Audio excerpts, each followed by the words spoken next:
Ayun, magandang araw mga pare, magandang araw sa inyong lahat, banateros. Palakpakan muna. Magandang araw sa ating mga OFW sa buong mundo at syempre dito sa Pilipinas. Magandang araw po sa inyong lahat. Ako nga pala si Paring RJ at meron na naman tayong bagong pag-uusapan at babanatan, pagtatawanan at kakainisan.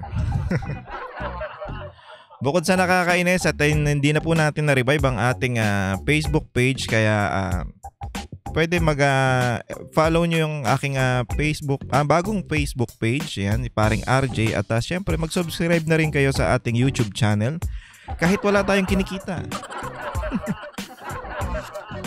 Anyway, hindi naman tayo after sa ating kita. Ang maghalaga is maibigay natin yung dapat na malaman ng taong bayan. Yan tayo. Sabay dila. Sino yun? Malupitan yun, malupitan. Anyway, at hindi na nga tayo inano ni YouTube kasi nag-ano tayo ng appeal kahapon. Hindi daw yun ubra, sabi ni YouTube.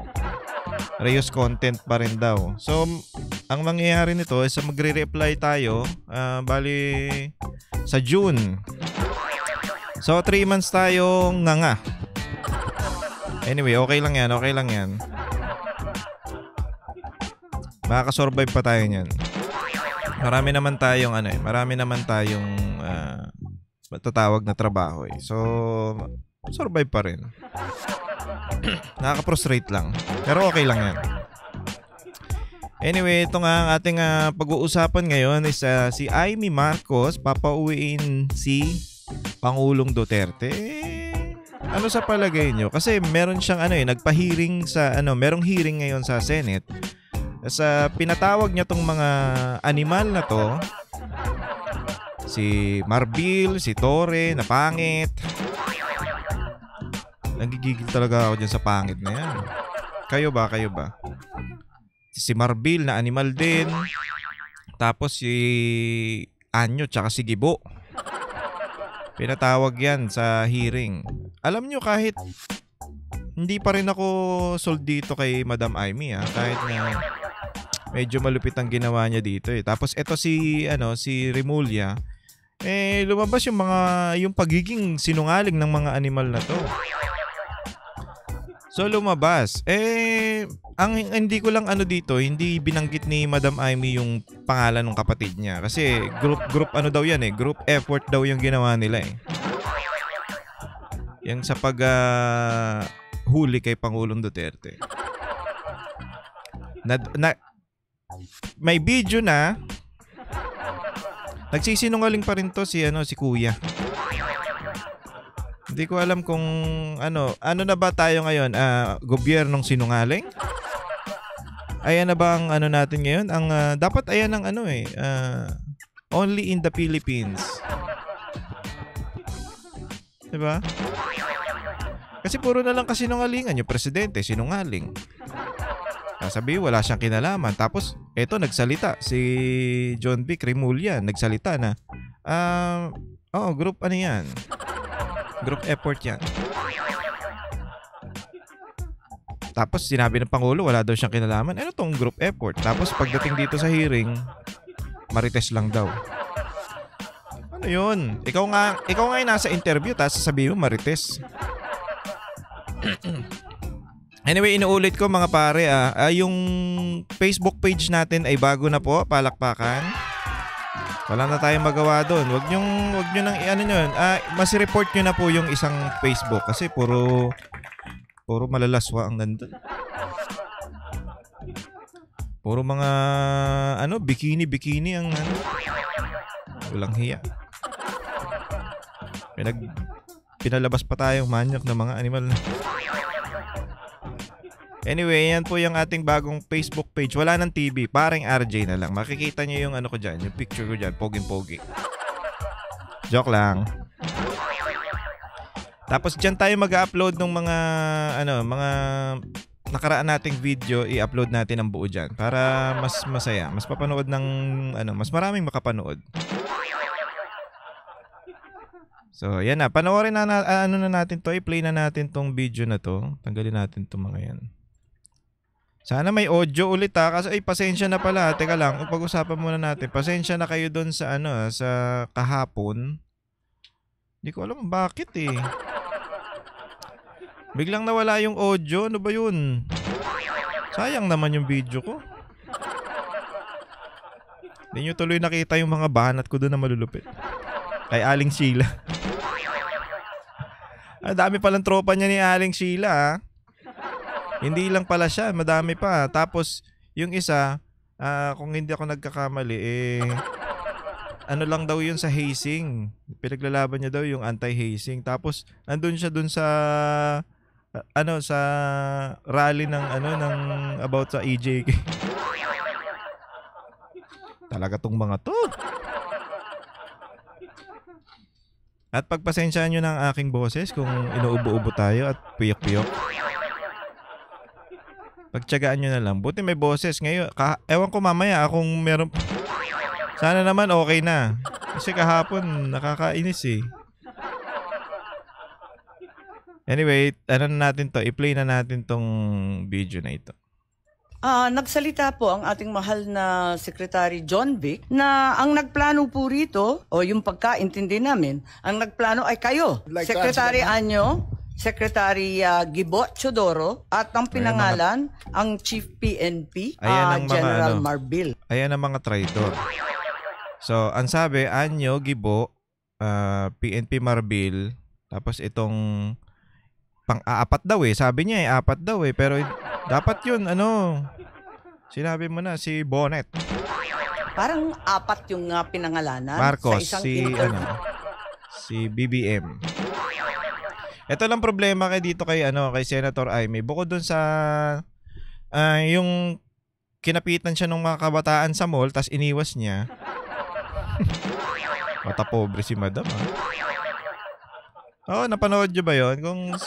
Ewan ko kung sino nakapanood nun na. Ano yan eh, parang magpapapicture sa kanya, hinawakan siya ng babae. Tapos iniwas niya yung kamay niya. May camera pala. May camera, ma'am. Kaya ganyan. Siyempre, mayayaman kasi itong mga to eh. Hindi natin masasabi. Ng ating secretary ng DIA. Si yun? Si Marcos po yun, madam. Ba't hindi mo pa ibanggit? Si BBM. Answer that, ma'am? Yes, please, your record. The question was, who planned this? Sir? Dura mo muna yan. Lagi itong... Tignan niyo itsura niya dito ha. Stress na si sir. Stress na siya kasi doon sa interview, fresh na fresh eh. Talaga namang, syempre, ito, medyo medyo matangkad to eh. Tapos, medyo maskulado rin to eh. Kaya, pag tinignan mo siya sa, rin, guwapings din. Optics din. Tignan nyo mamaya dyan. Ito tignan nyo to. Tapos doon sa unang interview, anong layo ng itsura niya? Parang stress na siya dito. I did not state in any way who planned it. The meeting was of executive privilege. It is a conversation between the president. Once I mentioned, there was... So what exactly did you say? Ano sinabi po ninyo? They asked me... Pagkaintindi namin, itong apat na pinangalanan. Pero kudos naman dito kay Madam Amy, kahit papano, hindi na... Ewan ko kung para lang sa pansarili niya to Pero kahit papano naman may mga gantong bagay. Pero may hindi pa tayo sold dyan sa style niya na yan. Pero mamaya, sige, tuloy muna natin. Siyang nagplano. Ma'am, we're already invoking executive privilege in this matter. Yes. We're invoking executive privilege. Kasumagot, di ka naman tinatanong eh. Huwag ka sumagot, Boying Remulla, hindi ka tinatanong. Manahimik ka dyan. Yes, that's fine, but it's in the interview and it's Yes, ma'am. Huwag ka sumagot. Sabat ka ng sabat, hindi ka naman tinatanong. Ikaw ba yung nasa interview? Ikaw yung nasa interview, Boying? Ikaw? Di ba hindi? Huwag ka sumagot. Manahimik ka dyan. Sabat ka ng sabat para kang kasumabat. Goes as far as the interview, ma'am. Yes, ma'am. Yes, I'd like to understand. I think your brother was trying I to did not explain state in any what he way. said in the interview, and I'm They happy to asked hear me it. if I planned it. I said it was not me. There were other people in the room, but we did not discuss any plans of any arrest. Saan ang Ano nga yun eh? Group effort. Ano yung group effort? Hindi ba plano yun? Kaya nga kayo nag-meeting eh. Anong ginawa nyo sa meeting? Ano lang, usap-usap lang, kwentuhan lang? Hindi pa pwede yun. Kaya mamaya yung interview dito sa kanya, makikita natin yan. galing yung mga pangalan na ito? Ma'am, that again is executive privilege. Ma'am, let Pero me explain, ma'am. nandun Let me din explain sa first, ma'am. interview po eh. Yes, Ang ma'am. liwanag Let eh. me explain first, ma'am. We were discussing Maliwanag nga kasi. Maliwanag naman yung sa interview niya eh, na group, ano nga daw yan. So, ba't ka nag-i-explain ngayon? Nilulusutan niya kasi to eh. Pinipilit niya panlusutan. rumors of an impending arrival based Parang hindi on yung ganun ang dating sa amin eh. Ang pagkaintindi that is namin, the whole apatan truth, ng plan. ma'am. That is what we were discussing rumors. Go ahead, ma'am. Patugtog na lang natin para maintindihan ha. And was that the plan?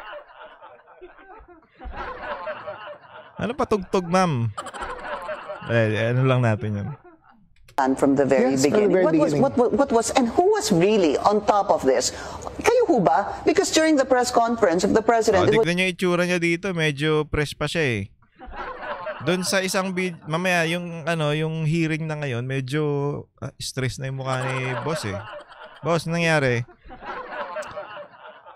Di ba tayo nakatulog ng maayos? you. Kasi alam nyo, malamang medyo din tong mga to, medyo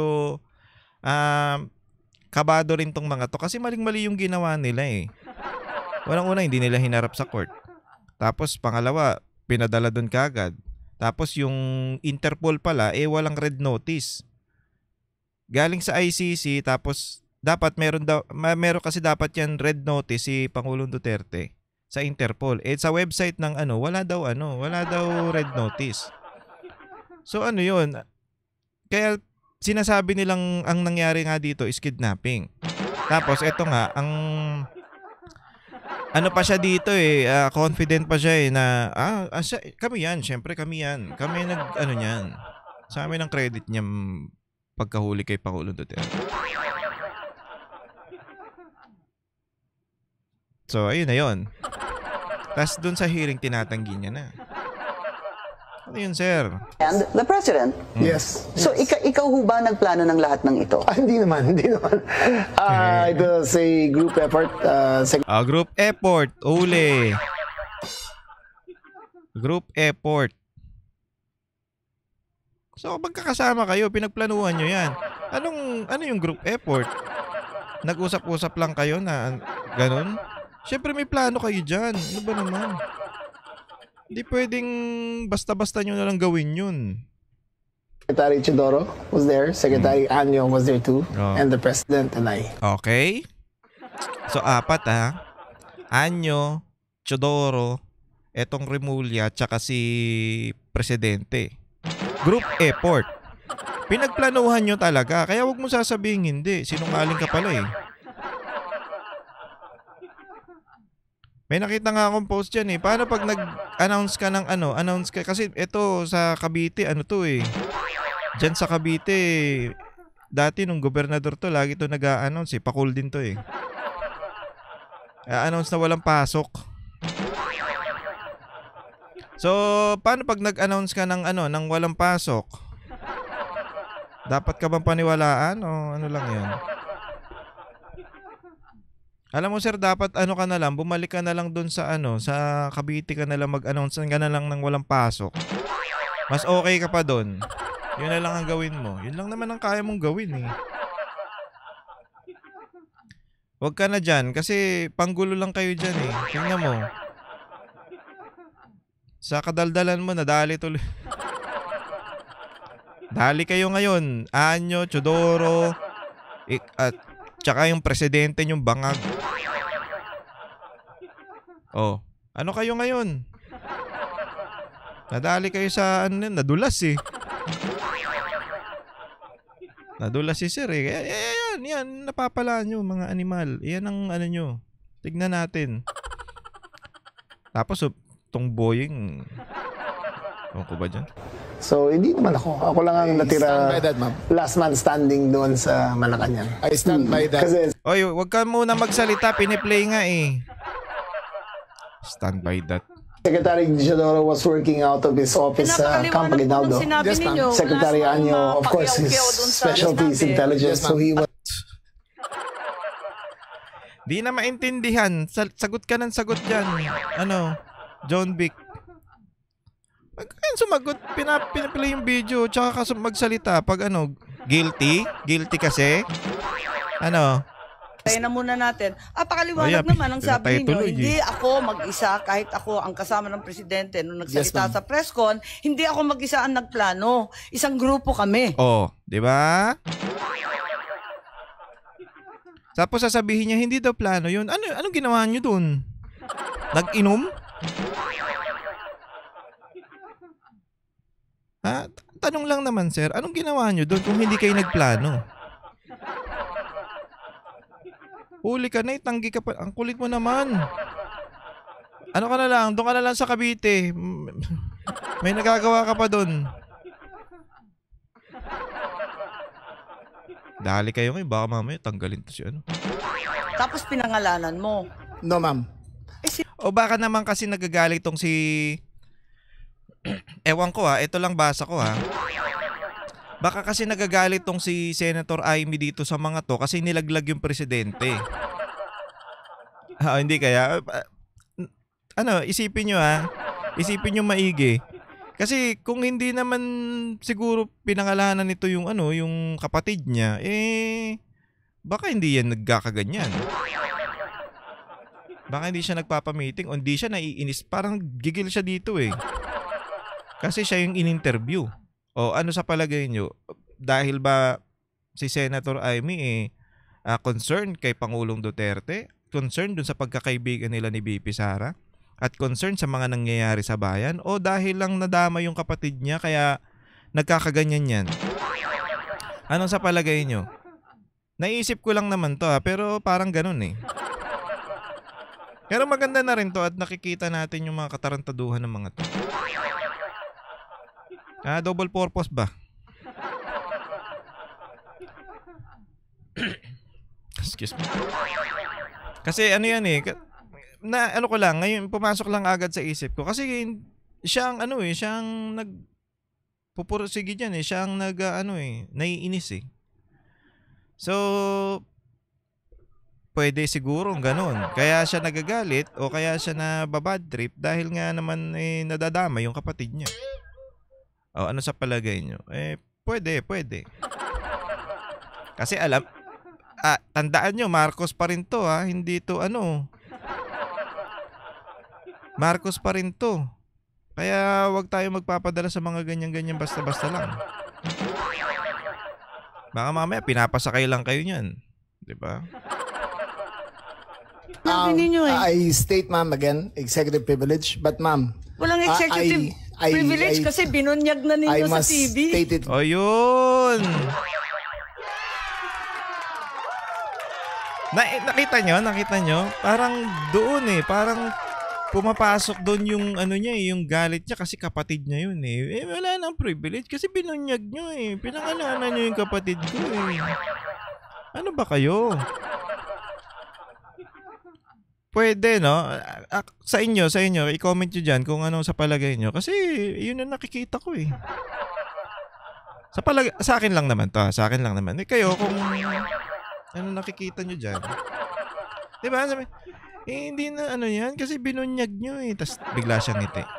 Kapatid ko kasi. Sinabi ko yung kapatid ko eh. Diba? Yun lang ang napapansin ko ha.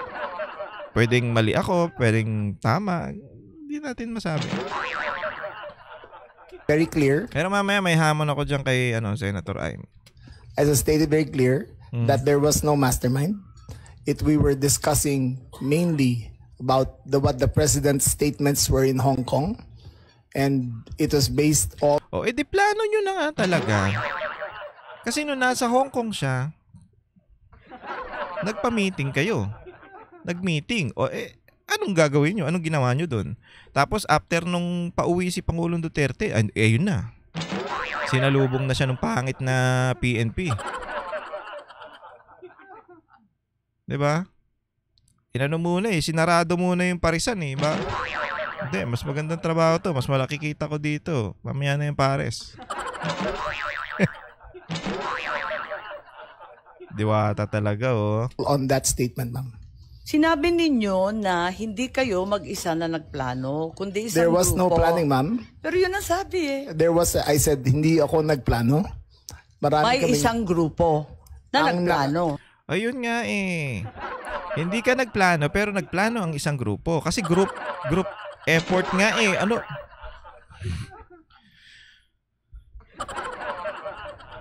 Ba? Ano? Wag ba nang opo, nagplano po kami. Gano'n na lang. We were all talking about a rumor, ma'am. And that was all.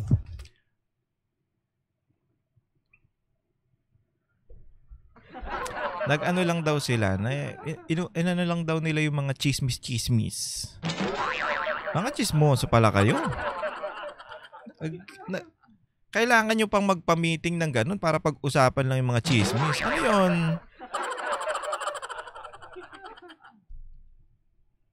Sama nyo pa yung presidente. Rumor lang yon? Yes, ma'am. Group effort ang sabi mo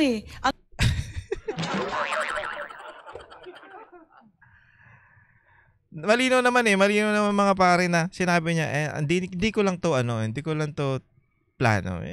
This is a group effort. So ngayon, walang pasok ngayon sa buong Cavite. Tanong niya kung ikaw ang nagplano, tapos sabi mo, There was no hindi, planning, group ma'am. effort. There was no planning, ma'am. Anong Earlier, in-effort ng group ma'am, kapag hindi let plano? me make I think Tama nga naman. Anong ginawa nyo doon? Anong effort ng group? Anong pinaggagawa nyo? Ano yung sinasabi mong effort kung walang plano? Ano yung effort? Sa iba? Hindi siya nakalusot doon Effort ng group na mahuli si arestuhin si Pangulong Duterte. Yun. Ito na naman si Ilayo mo nga yung mic sa bunganga mo, Boying. Ang kulit mo naman. intruding into executive privilege already, ma'am. I think that we please No, I'm respect just our... asking him to explain the media. Huwag kang sumagot. Hindi ikaw ang kinakausap. Tsaka pwede ilayo mo yung pumuputok yung Puro laway mo na yan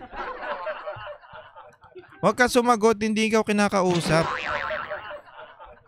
Pagtatanggol mo pa yung Kapatid niya ba to? Pinagtatanggol mo pa, huwag ka na sumagot. Pwede. Papansin ka din Ma'am, but it's already a very thin dividing Sakit sa tinga. line between what transpires in a room between cabinet members I will- and a media statement. But there's a very thin dividing line, ma'am. Understood. I hope that we can respect executive privilege. Pero Respect. Wala nga kayong respeto dun sa sa dating pangulo kung ano-anong ginagawa nyong illegal Illegal yung ginawa nyong pag-aresto dun tapos manghihingi ka ng respect. Tarantado ka ba? To, ewan ko dito kay Boying kung naluto na yung utak nito sa gamot Pabobo ng pabobo ngayon, sinabi kasi sa TV, paliwanag naman ninyo sa atin kung ano ibig sabihin. Kasi ang sinabi, hindi ako mag-isa na nagplano, may grupo kami. They asked me if I had planned it. Sabi ko, I did not plan it. I said we were there, and not to skirt, ma'am, executive privilege.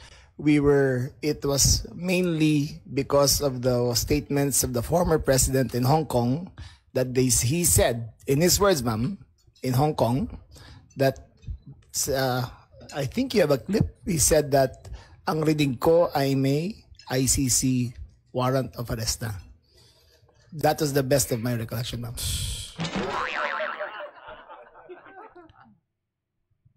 Kaya nga kayo kaya nga kayo naggagaganyan eh. Alam nyo ba na wala pang warrant of arrest bago hulihin si Pangulong Duterte? Wala pa 'yon nung nasa tawag dito? Nung nasa Hong Kong, wala pa 'yon. Tapos sa website to ng ng tawag dito ng ICC tapos biglang lumabas nung nahuli. Ano 'yon? Ito base sa pagkakaalala ko kasi meron akong si Attorney Neil nag-research siya about doon kay Pangulong Duterte kung may warrant of arrest na ba. Nung ni-research niya nung yung sabi nga nito rumors, mga chismis, wala pa doon sa ICC. Ngayon nung inaano na si Pangulong Duterte is yung hinuhuli na o yung kukunin na o yung dadali na doon, bigla nagkaroon na ng warrant. So ibig sabihin, nung panahon na nung nagsalita si Pangulong Duterte, wala pa. Tapos syempre nag-uusap-usap na ewan ko kung paano niyo ginawa. Kung paano nangyari 'yon, pero nag-uusap-usap na kayo. Kasi nga kinakabahan kayo. Itong administrasyon na to kinakabahan sa sa PDP kasi sure win eh. Malakas ang PDP. O kung meron mang papasok dun sa alyansa, iilan lang. Pero mas mataas ang tsansa na pumasok ang PDP sa magiging senador ang mga nasa PDP. Syempre, ang nangyayari ngayon, humihina tong alyansa. Kaya gagawa kayo ng paraan para si Pangulong Duterte maalis dun sa mga rally ng PDP o yung pangangampanya ng PDP, mga senatorial ni Pangulong Duterte, para nga naman humina. Siyempre iba ang hatak ng iba ang hatak ni Pangulong Duterte pag nandun sa rally eh. Talagang malakas. 'Di ba? Iyon ang nagiging sa inyo. Nagiging threat sa inyo kasi nga wala kayo eh. Nakita na ng taong bayan yung mga ginagawa ng administrasyong to eh.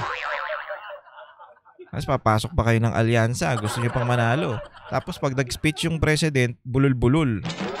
Anong maiintindihan ng taong bayan dun? Pangulong Duterte, nag-i-speech yan kahit walang listahan. May guide siguro, o pwede, may guide. Pero hindi yan yung binabasa. Ako nga, kasi etong mga mga namin to, may boboto nyo sila at meron kaming mga kandidato. O, naintindihan nyo ba?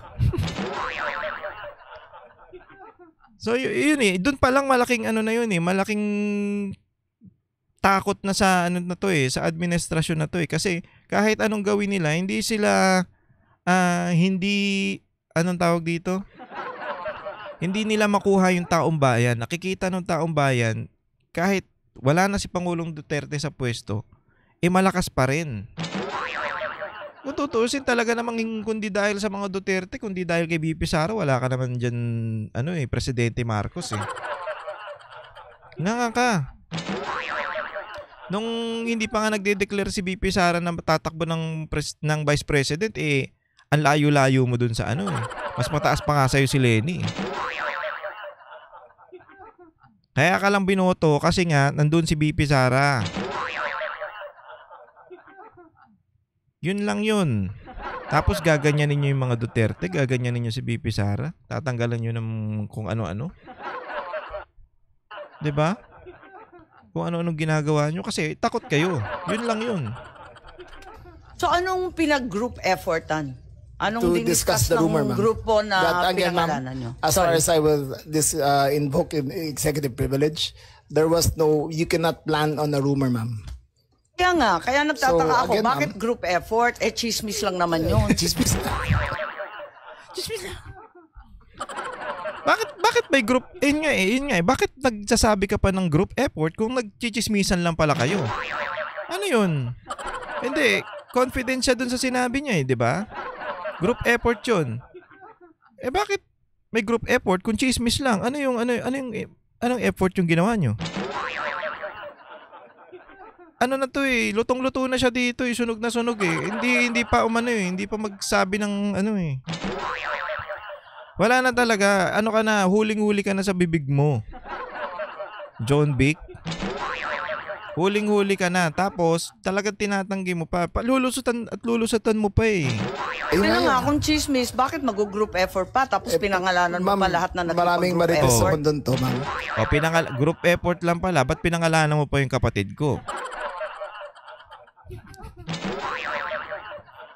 Dabis naman yung marites, dami-daming It marites was a sa amin. discussion of a rumor based on the statement of the president in Hong Kong. Secretary Anyo, of course, his specialty is intelligence, so he was gathering all the Confidential. Tignan niyo naman. information in his source, in his location. So ako lang ang nasa Malacanang. So he served this role, and the information that he gathered and shared was very reliable. And Such as, or is there Such anything Oh, ano yung sinasabi mo na chismis lang? Kung yung intelligence nung ano, ginamit niya. 'Di ba? Yun pa lang ano ka na eh. Kaya naman. share? the conversations on whether or not they would go home. Ibig sabihin, yung mga lawyers po sinasabi kay dating Pangulong Duterte. Parang gano'n ang lumalabas sa mga sources. Sources from Secretary Anyo? Sources ni Secretary Anyo. Opo. And he relayed that to the core team. So the core Yes. team is the President, yourself, Secretary Anyo, Secretary Teodoro, and The president. Boom, huli. It was a discussion of a rumor based on the statement of the president in Hong Kong. Ganyan na lang yan. Ano na siya eh. Kayo mga pare, mga banateros, ano bang palagay nyo? Nagsasabi ba ng totoo to? Di ba kitang-kita naman eh. Effort sila para mahuli si Pangulong Duterte. O ano yung chismis na sinasabi mo? Ikaw na nga mismo ang nagsabi eh. Anyo, Teodoro, ikaw, tsaka si Marcos. BBM. Hindi ko alam kung anong kinagagalit nito ni ate, kung dahil ba si Pangulong Duterte illegal na dinala dun sa ICC o dahil ba nadawit yung kapatid niya. So hindi natin alam kung ano yung kinagagalit niya, pero at least kahit papaano naman lumabas tong kasinungalingan nitong animal na to. Tapos sumasali pa yung si Boying na maingay dun. 'Di ba? At least kahit papaano lumalabas yung ano nila, yung mga katarantaduhan nila na effort kayo tapos chismis lang. Ano 'yun? Anong katarantaduhan? Anong pinagsasabi mo, John Vic? Hirap na hirap siyang lusutan eh, 'di ba? Nakita nyo naman eh, na-stress na yung mukha. Stress eh. Nung una sa interview, confidential. Yes. This is our group effort na yung intelligence ni Anyo. Yung ginamit namin diyan para yan. Ginamit niyo yung yung mga nalalaman nila para nga si Pangulong Duterte. Dapat naglagay kayo ng abogado dyan. Anong problema sa inyo? Wala yatang abogado dyan eh. Ngayon ang kulang. Para nalaman yung sablay yung gagawin nyo. Di nakita nyo yung puwersa ng Pilipino ngayon sa katarantaduhan nyo.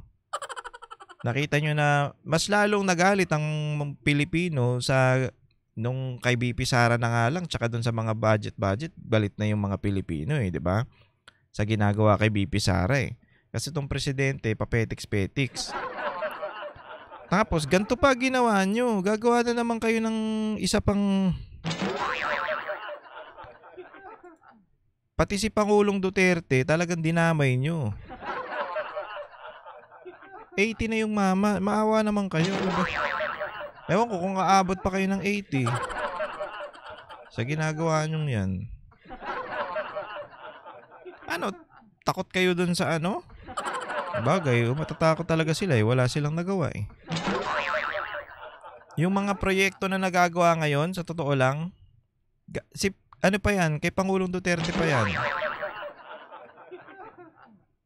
Kaya, wala talagang may pagmamalaki itong gobyerno to. Baka yung flood control project may pagmalaki niya. Na dahil sa, ay pagmalaki niya na tinanggalan ng budget ng PhilHealth. Yan, paano magmalaki niyan? Ito pa, tsaka napansin nyo, di ba nung unang panahon yan, yung mga unang taon ni Marcos, panay alis, no? Napansin nyo? Pagka panalo, panay lipad sa ibang bansa. Ngayon, hindi na siya makaalis. Alam nyo kung bakit? Kasi ibabas siya ng mga OFW. Bakit siya ibabas? Kasi yung ginagawa niyang katarantaduhan. Hindi na siya makaalis ngayon kasi natatakot siya na magbabidyohan siya at sigawan ng bangag. At napansin nyo ba? Ako lang ba nakapansin o kayo din? Sa palagay ko, napansin din ng iba dyan. Yan ang kung bakit di na nag-aalis yan. Ito ngayon, mga pare, ito ang hamon natin kay Senator Amy. Senator Amy, kung hamon lang namin sa'yo na pag napauwi mo si Pangulong Duterte, sa'yo ang boto namin. Ako na lang. Pag napauwi mo si Pangulong Duterte, iboboto kita. Tandaan mo yan. Pag nagawa mong pauwiin, pag ikaw ang mismong nanguna sa pagpapauwi kay Pangulong Duterte, talaga namang iboboto kita. Kakampanya pa kita. Kung magagawa mo. Pero kung hindi, let's forget about it. Uy, English.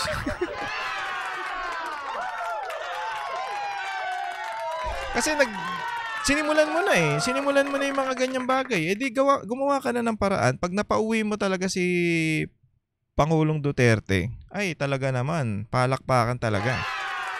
Pag nagawa mo yan, hintayin namin yan. Yun lang naman ang hamon natin kay Senator Amy. Sana gawin niya. Pero mukhang malalakas naman ang mga legal team ni Pangulong Duterte sa The Hague, Netherlands. Kaya sana manalo.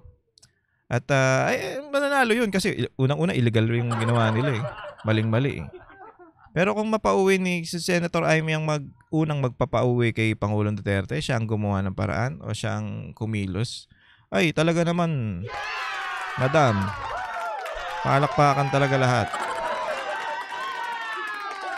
Natutuwa sa yung taong bayan. At baka, kasi alam mo naman, kapatid mo yung presidente, pati mo na lang kausapin kasi.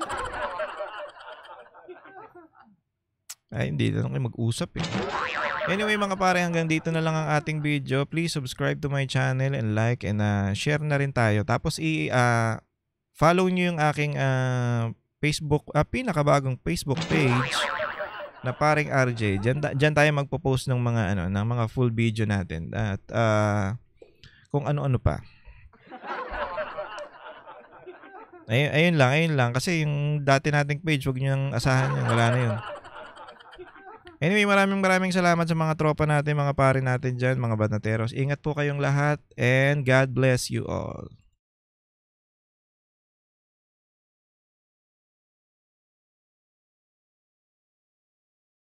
Totohanan lang.